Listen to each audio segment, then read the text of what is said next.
L'évangile au nom de Jésus, nous conquérons. Nous sommes guerriers pour l'évangile. L'évangile au nom de Jésus, nous conquérons. Quelle que soit l'adversité, nous conquérons. Au nom de Jésus, nous conquérons. Quelles que soient les épreuves, nous conquérons. Au nom de Jésus, nous conquérons. Quelle que soit l'adversité, nous conquérons. Au nom de Jésus, nous conquérons.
Il y a pas longtemps, j'ai été abordé par des témoins de Jéhovah dans la rue qui voulaient que je prenne leur brochure, mais je n'ai pas accepté parce que je sais que le message des témoins de Jéhovah n'est pas en accord avec la Bible.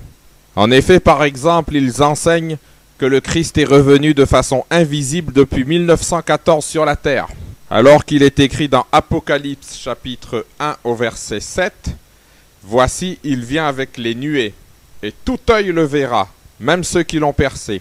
Et toutes les tribus de la terre se lamenteront à cause de lui. » Donc selon la Bible, le retour du Christ n'est pas un événement caché et invisible que seuls quelques initiés connaissent. C'est un événement universel. Tous les hommes en sont les témoins. C'est une catastrophe à l'échelle mondiale.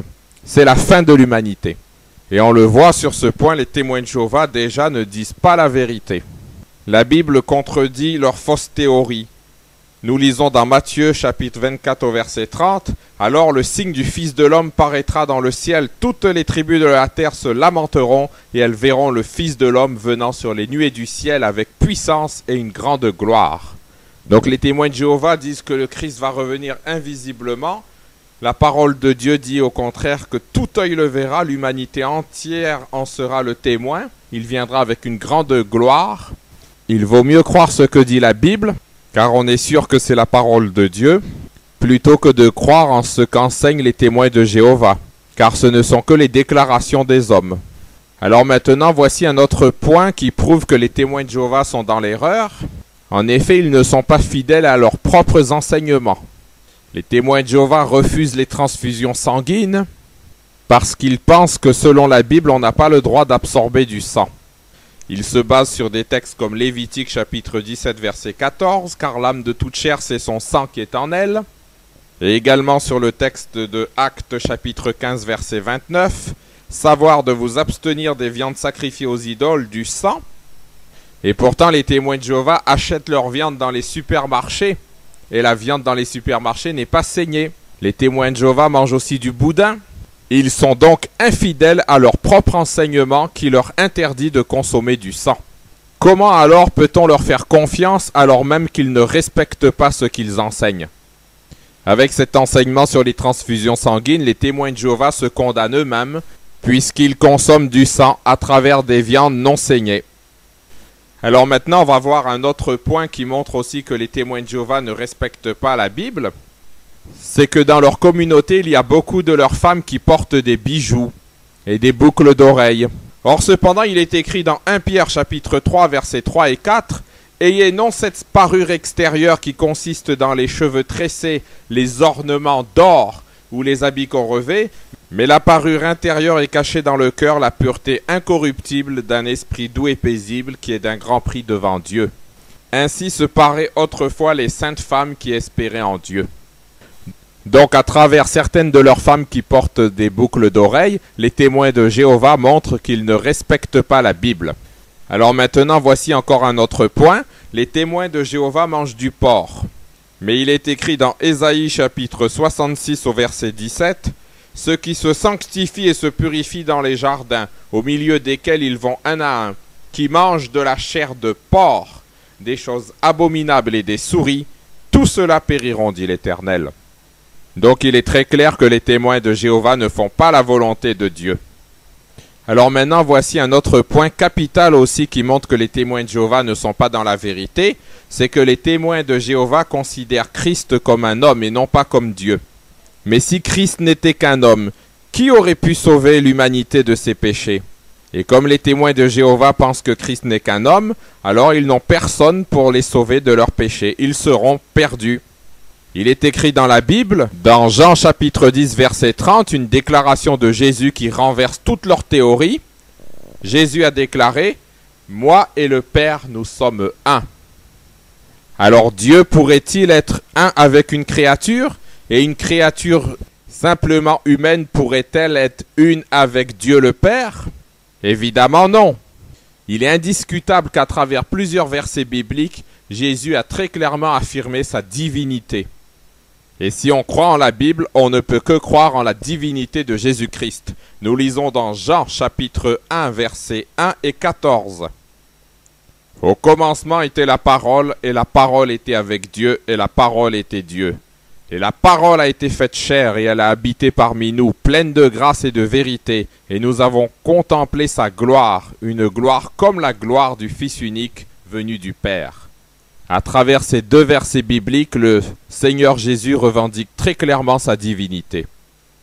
Nous lisons aussi dans Jean chapitre 20, versets 28 et 29. Thomas lui répondit, « Mon Seigneur et mon Dieu. » Jésus lui dit, « Parce que tu m'as vu, tu as cru. Heureux ceux qui n'ont pas vu et qui ont cru. » Si Jésus n'était qu'un simple homme, Thomas ne se serait pas adressé à Jésus de cette façon, en disant « Mon Dieu ».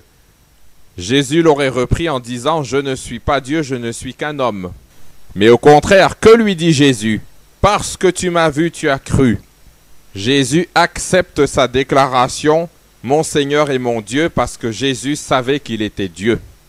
Jésus ayant d'ailleurs revendiqué sa divinité pendant qu'il était sur la terre, la déclaration de son disciple qui a été transcrite dans la Bible lève toute ambiguïté.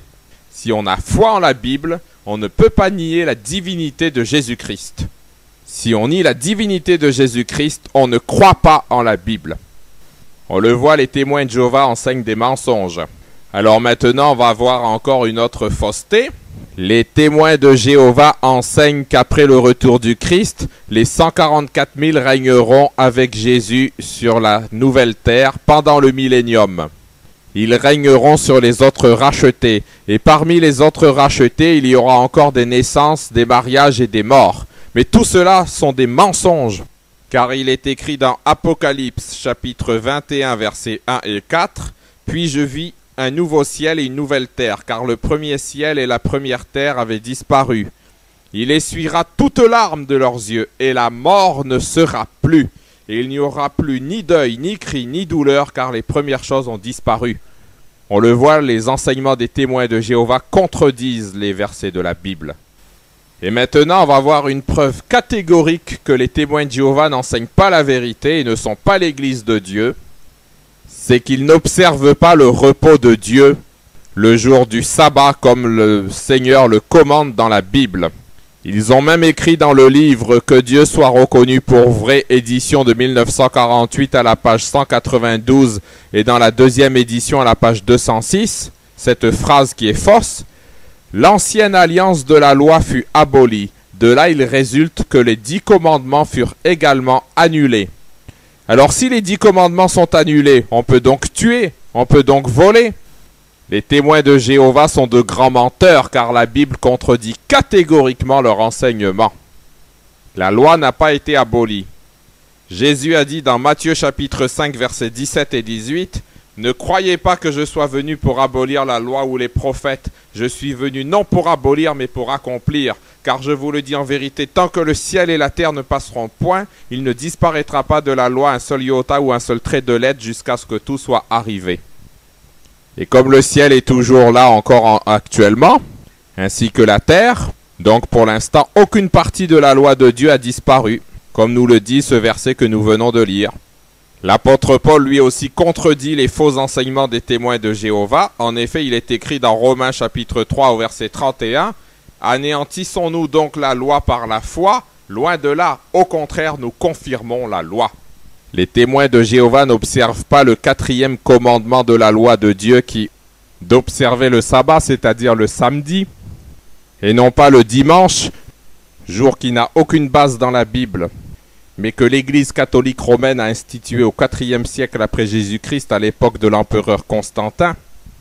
Les témoins de Jéhovah n'observent pas le 4e commandement de la loi de Dieu, mais il est écrit dans 1 Corinthiens chapitre 7 au verset 19, « La circoncision n'est rien et l'incirconcision n'est rien, mais l'observation des commandements de Dieu est tout. » La loi de Dieu remonte depuis la création du monde et elle est éternelle.